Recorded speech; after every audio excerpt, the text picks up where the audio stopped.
Assalamualaikum warahmatullahi wabarakatuh. Jumpa lagi dengan kajian Balaghah yang selanjutnya. Baik, untuk kajian hari ini atau sekarang ya, meneruskan masih dalam kajian Ilmu Ma'ani, yaitu kajian tentang al-waslu wal faslu atau al-faslu wal waslu. Jadi menyambung dan memutus kalimat. Putus nyambung, ini kaitan ini kajian tentang putus nyambung dalam kalimat gitu. Baik, kita mulai dari definisi ya, tentang wasli wal fasli, fil wasli wal fasli. Al waslu, kita akan membahas tentang waslu dulu ya, kalimat-kalimat yang harus disambung, yakni atfu jumlatin ala ukhra bil wawi, mengatofkan satu jumlah kepada jumlah yang lain dengan menggunakan wawu. Sedangkan fasal tarku hadal atfi bainal jumlataini, tidak menghubungkan atau tidak menggunakan atof antara dua jumlah. Wal maji'u biha manthurah tasta'nifu wahidah minha ba'dal ukhra. Nah, penjelasan dari wasal dan fasal ini nanti akan berurutan ya. Yang satu menyusul dengan yang lain. Fal jumlatu atsaniyah ta'ti fil asalib al balighah mafsulah ahyanan wa mausulah ahyanan. Jumlah yang kedua nanti pada pembahasan wasal dan fasal ini kan ada dua jumlah yang pasti ada ya. Dan jumlah yang kedua ini menurut kaidah-kaidah balaghah ya, atau kaitannya dengan uslub balaghah itu terkadang harus dipisah dan terkadang harus disambungkan. Jadi pembahasan balaghah ini kalau menurut ulama kaitannya sangat erat sekali ya dalam pemahaman suatu teks gitu. Jadi ketika kita memahami suatu teks biasanya teks itu kan terdiri dari beberapa kalimat. Nah, penempatan kapan antar kalimat itu harus dipisah dan penempatan kapan kalimat itu harus disambung menggunakan wawu, ini merupakan kajian balaghah yang sebenarnya sangat membutuhkan pemikiran yang pelik gitu, yang dalam gitu. Karena itu jika ahli balaghah ditanyakan mengetahui fasal dan wasal ini seperti apa, mereka akan mengatakan bahwasanya sebagian dari ilmu balaghah itu ada di fasal dan wasal gitu. Jadi sangat memiliki peranan penting dalam ilmu balaghah. Jadi kan kadang ada yang ditanyakan belajar balaghah itu belajar apa sih? Sebagian ulama mengatakan bahwasanya belajar balaghah itu adalah belajar mengetahui fasal dan wasal. Jadi mengetahui fasal dan wasal itu dalam balaghah sangat penting. Nah, kita lanjutkan materi selanjutnya. Saya beri contoh dulu untuk fasal ya. Qaulu ta'ala wala tastawil hasanatu wala sayyi'atu idfa billati hiya ahsan. Ada dua kalimat di sini. Kalimat pertama wala tastawil hasanah wala sayyi'ah. Kemudian kalimat yang kedua idfa billati hiya ahsan. Fajumlatu idfa mafsulah amma qablaha. Nah, kalimat idfa itu dipisah dengan jumlah sebelumnya, yaitu jumlah wala tastawil hasanah ya. Dan ini merupakan memiliki unsur balaghah. Karena jika dikatakan wadfa billati hiya ahsan, kalimat ini tidak akan dikatakan baligh ya, tidak mengandung unsur balaghah, tidak indah ya. Contoh yang wasal, Allah Ta'ala ya ayyuhalladzina amanu taqullaha wa kunu ma'as-shadiqin. Ini mengatofkan jumlah wa kunu dengan kalimat yang sebelumnya, yaitu ya ayyuhalladzina amanu. Jika dikatakan walau qulta ittaqullaha kunu ma'as-shadiqin ya. Kunu ma'as-shadiqin lamma kana balighon. Ini tidak memiliki unsur balaghah, tidak baligh gitu. Jadi memfasal maupun mewasal dalam dua kalimat ya, hubungan antara dua kalimat ini memiliki sebab-sebab balaghah. Jadi tidak asal mewasol, juga tidak asal menfasol ya. Makanya tidak berlebihan jika ulama balaghah mengatakan belajar balaghah itu apa? Belajar balaghah itu belajar mengetahui fasol dan wasol. Akan sulit kita jika tidak mengetahui unsur-unsur balaghah yang dibutuhkan dalam memfasol maupun mewasol. Wa min hadza yu'lamu annal wasla jam'un wa rabtun baina jumlataini bil wawi khassatan li silatin bainahuma fi surah wal ma'na au li daf'il labsi. Dari situ maka diketahui bahwasanya wasol itu menggabungkan ya atau menghubungkan antara dua jumlah dengan menggunakan wawu, khusus menggunakan wawu ya. Penggabungan ini lisilatin bainahuma fi surah wal ma'na. Jadi karena ada hubungan ya antara bentuk dan maknanya. Au lidaf'il labsi, atau untuk menolak keserupaan. Wal faslu tarkur rabti bainal jumlataini. Sedangkan fasol adalah tidak menghubungkan antara dua jumlah. Jadi kalau wasol itu menghubungkan, fasolnya tidak menghubungkan. Kenapa tidak dihubungkan? Imma li'annahuma muttahidatani suratan wa ma'nan. Tidak dihubungkan mungkin karena keduanya itu justru jadi satu, baik bentuk maupun maknanya. Au bimanzilatil muttahidataini, atau seolah-olah keduanya itu berada pada satu kesatuan, satu pengertian. Wa imma li'annahu la silata bainahuma fi surah au fil makna. Atau bisa jadi antara dua kalimat tersebut karena memang tidak ada sama sekali hubungan baik dalam bentuknya maupun dalam maknanya. Nah, kemudian khusus mengenai wasol, la tatahaqqaqu illa bil wawi. Wasol itu khusus hanya menggunakan wawu atof faqat ya. Duna baqiyati hurufil atfi, tidak menggunakan huruf-huruf atof yang lain ya. Kenapa? Karena di dalam wawu ya, itu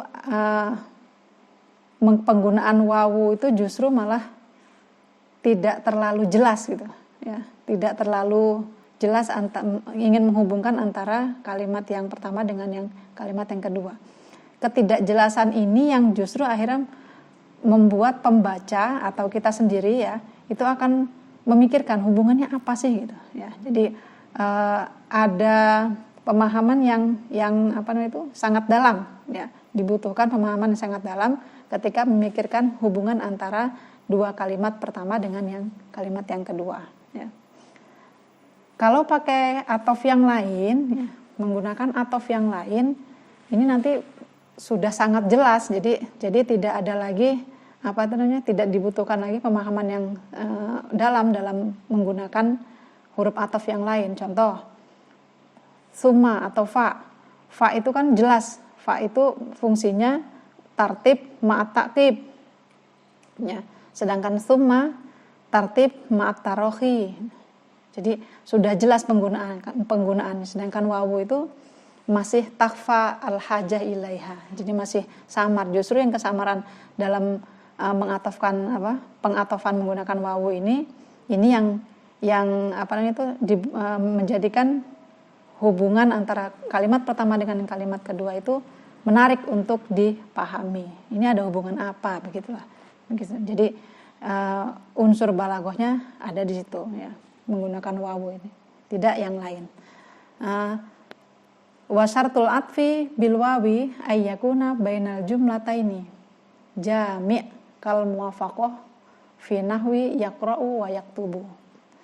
Syarat mengatafkan dengan wawu ini, antara dua jumlah ini ada yang menghubungkan ya. Ada yang menghubungkan seperti kecocokan. Contoh ketika kita mengatakan yaqra'u, membaca, biasanya hubungannya juga dengan menulis gitu.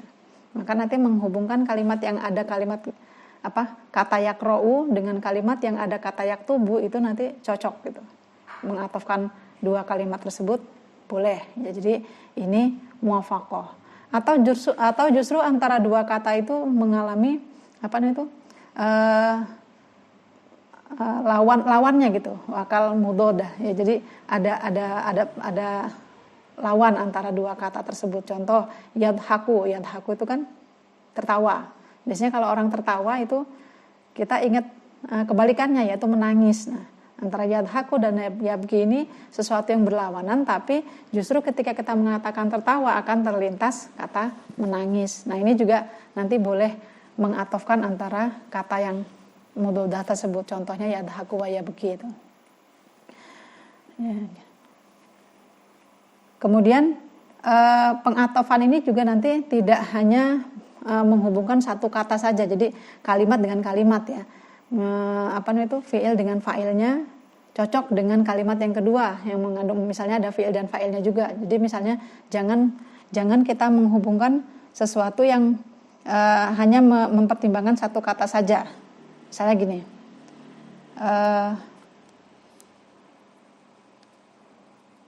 Khalil qadim wal ba'ir dhahib. Khalil qadim, Khalil datang ya. Wal ba'ir, unta pergi. Datang dan perginya cocok, tapi antara Khalil dengan untanya ini yang tidak cocok gitu. Jadi kalau kita nanti menghubungkan menggunakan wawu, jangan mempertimbangkan satu kata saja antara datang dan pergi saja, tapi juga mempertimbangkan kata yang menjadi pelengkap dari kalimat itu. Khalil dengan ba'ir nggak cocok ya. Kalau pergi dengan datangnya cocok. Nah ini kalau misalnya Khalil qadim wal ba'ir dhahib itu belum dikatakan memenuhi syarat untuk menggunakan pengatofan wawu. Kemudian wasol sendiri, ini saya jelaskan satu persatu dulu tentang wasol. Ya. Kapan kita boleh mewasol atau di mana saja kalimat-kalimat itu harus diwasol ya. Al-waslu atfu jumlatin ala ukhra bil wawi wa yaqa'u fi salasati mawadhi'a. Mewasol itu ada 3 tempat. Yang pertama, idza tahaddatil jumlatani fil khabariyah wal insya'iyah lafdhon wa ma'nan. Ketika dua kalimat tersebut cocok baik dari segi khobariyahnya atau dari segi insya'iyahnya. Jadi yang kalimat pertama khobar, kalimat kedua khobar. Atau kalimat pertama insya dan kalimat keduanya juga insya. Ini dari segi lafdhon wa ma'nan. Au ma'nan faqat, atau dari segi maknanya saja. Jadi ada kalimat yang kalimat pertama terbuat dari jumlah khobar, ya, kalimat keduanya insya. Tapi dari segi makna sama-sama khobar. Atau dibalik, kalimat pertamanya adalah insya, kalimat keduanya adalah khobar. Tapi secara makna, dua kalimat tersebut memiliki kalam insya. Kita lihat nanti contohnya. Walam yakun hunaka sababun yaqtadil fasla bainahuma. Selain tadi sama-sama cocok khobar atau insya-nya dari segi lafdhon wa ma'nan atau ma'nan faqat, juga dari segi makna itu tidak ada yang mengharuskan harus dipisah gitu ya. Dan wa kanat bainahuma munasabah tamah fil makna. Di dalam maknanya pun ada hubungan yang sangat sempurna. Jadi nanti ini harus diwasol menggunakan wawu. Supaya lebih jelas kita lihat contohnya. Famithalul khobariyataini ya, khobariyataini yang terbuat dari dua kalam khobar. Innal abrara lafi na'im wa innal fujjara lafi jahim.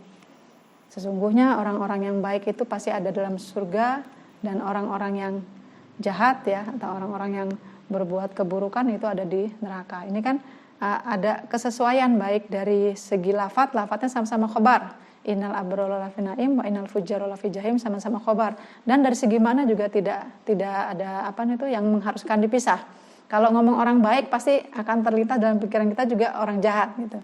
Kemudian kalau ngomongin surga pasti terlintas juga neraka. Jadi kedua hal ini bisa dihubungkan. Maka menggunakan pengatofan wawu. Ini disebut dengan wasol. Contoh yang insya'iyataini. Jumlah yang insya keduanya. Fad'u wastaqim kama umirta.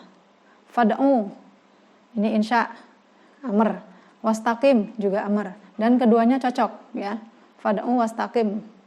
Contoh yang dari firman Allah, wa'budullaha wa la tusyriku bihi syai'an. Wa'budullaha, wa'budu itu amar. Kemudian wa la tusyriku ini nahi, sama-sama kalam insya. Dan keduanya juga cocok dari segi makna, karena biasanya kalau orang yang disuruh beribadah, mereka juga akan diperintahkan untuk tidak boleh menyekutukan Allah gitu. Maka ini di wasal. Jadi waslu jumlatin wala tusyriku bi jumlati wa'budu littihadihima fil insya'i wali annal matluba bihima mimma yajibu 'alal insan ayyu addihi li khaliqihi wa yakhtassuhu bihi. Tadi sudah saya jelaskan. Jadi sama-sama insya dan keduanya juga sangat berhubungan antara beribadah ya juga tidak menyekutukan Tuhan. Maka wajib diwasol. Contoh yang mukhtalifata ini tadi yang sudah saya jelaskan. Jadi kalimat pertama itu berupa khobar, kalimat kedua insya, tapi kedua-duanya memiliki makna khobar atau kedua-duanya memiliki makna insya. Contoh, inni ushhidullaha washhadu anni bari'um mimma tusyrikun. Inni ushhidullaha ini bentuknya kalam khobar. Washhadu ini bentuknya kalam insya. Tapi kedua-duanya ini memiliki makna yang sama. Jadi kalau kita takwil begini, inni ushhidullah wa ushhidukum gitu. Jadi kalimatnya sama-sama memiliki makna khobar. Maka jumlah yang kedua pada ayat yang tadi saya sebutkan ya pada contoh ini bentuknya insya secara lafzi tapi maknanya khobar. Nah, ini biasanya sebutannya dengan kita sebut dengan cara ditakwil gitu ya. Atau contohnya begini, idhab ila fulanin, nah, pergilah kamu ke si fulan, wa taqulu lahu kada, dan katakanlah olehmu padanya begini. Jadi idhab itu kalamnya insya, kemudian yang kalimat keduanya wa taqulu itu khobar, tapi wa taqulu itu memiliki makna insya. Jadi bisa ditakwil seperti ini, idhab ila fulanin wa qul lahu kadza ya, tapi dibuatnya dalam bentuk khobar. Nah, dua contoh ini nanti disebut contoh yang mukhtalifata ini, ai fil lafdi walakin fil makna ya, tapi dalam maknanya itu sama gitu. Ini. Wa atful jumlah atsaniyah alal ula liwujudil jami' bainahuma wa lam yakun hunaka sababun yaqtadil fasla bainahuma wa kullun minal jumlataini la maudhi'a lahu minal i'rabi.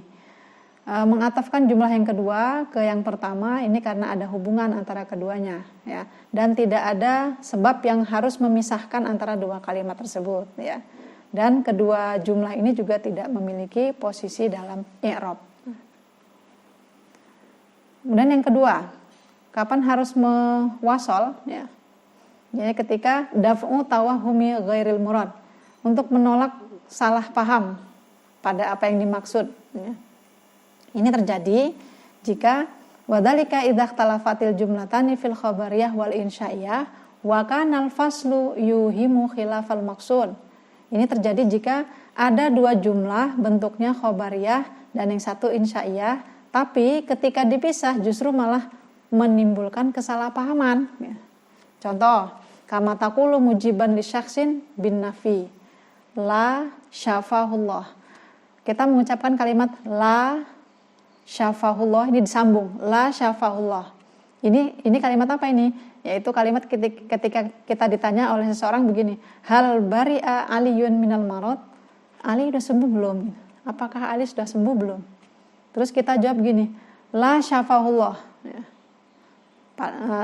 Orang yang bertanya akan beranggapan bahwasanya kita malah mendoakan si Ali nggak sembuh, karena la syafahullah artinya tidak disembuhkan Allah gitu ya. Jadi kita ditanya, si Ali udah sembuh belum?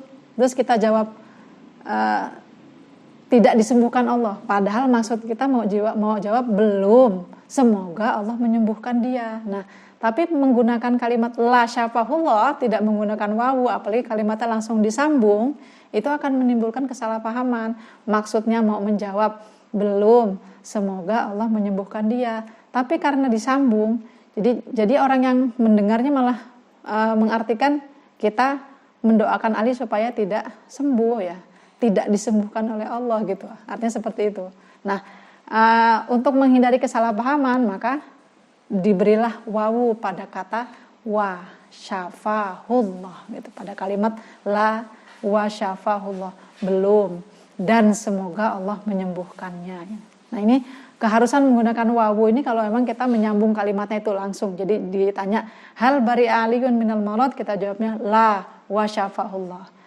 Tapi kalau misalnya memang kalimatnya agak ada jeda, la dim dulu, kemudian syafahullah, nah itu nggak pakai wawu juga nggak apa-apa gitu ya. Tapi karena kita langsung menggabungkannya, maka harus memakai wawu supaya tidak ada kesalahpahaman. Jadi kalau la syafahullah artinya nanti Allah tidak menyembuhkannya, tapi kalau la wa syafahullah belum, dan semoga Allah menyembuhkannya. Gitu. Untuk menghilangkan kesalahpahaman maka menggunakan wawu. Jadi wa'atfu al-jumlah atsaniyah ad-du'aiyah al-insya'iyah al-jumlah al-ula al-khabariyah al-musaddarah bilafdillah lidaf'il iham. Jadi untuk menghilangkan kesalahpahaman. Wa kullun minal jumlataini la mahalla lahu minal i'rab. Dan dua jumlah di atas ya yang disebutkan la wa syafahullah itu tidak memiliki posisi dalam i'rab. Yang ketiga, idza kana lil jumlatil ula mahallun minal i'rab wa qusida tasyrikul jumlah atsaniyah laha fil i'rab haitsu la mani'anahu. Nahu aliyun yaqulu wa yaf'alu. Yang ketiga, kapan kita harus mewasol? Kapan wajib mewasol dua jumlah? Jika jumlah yang pertama memiliki posisi i'rab ya. Kemudian kita ingin menghubungkan jumlah kedua ya kepada jumlah pertama dalam segi i'rabnya, dan tidak ada penghalang untuk melakukan itu. Contoh, aliyun yaqulu, Ali berkata, wa yaf'alu, dan melakukannya. Yaqulu wa yaf'alu ini dua kata yang cocok ya. Yaqulu itu sudah mempunyai posisi i'rab, yaitu menjadi khabarnya kata aliyun. Kemudian wa yaf'alu itu diatafkan kepada yaqulu ya, sama-sama jumlah, akhirnya yaf'alu nanti memiliki posisi i'rab sama-sama menjadi khabar ataupun memiliki posisi menjadi marfu. Aliyun yaqulu wa yaf'alu. Dan penggabungan antara yaqulu dan yaf'alu ini sudah sesuai syarat tadi ataf wawu yang menggunakan wawu. Berkata dan berbuat itu cocok gitu.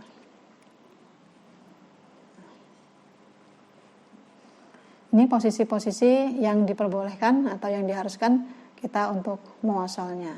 Nah, sampai di sini dulu penjelasan tentang fasal-wasal. Saya awali dengan yang wasal dulu. Selanjutnya kita akan membahas tentang fasal di video selanjutnya. Terima kasih. Assalamualaikum warahmatullahi wabarakatuh.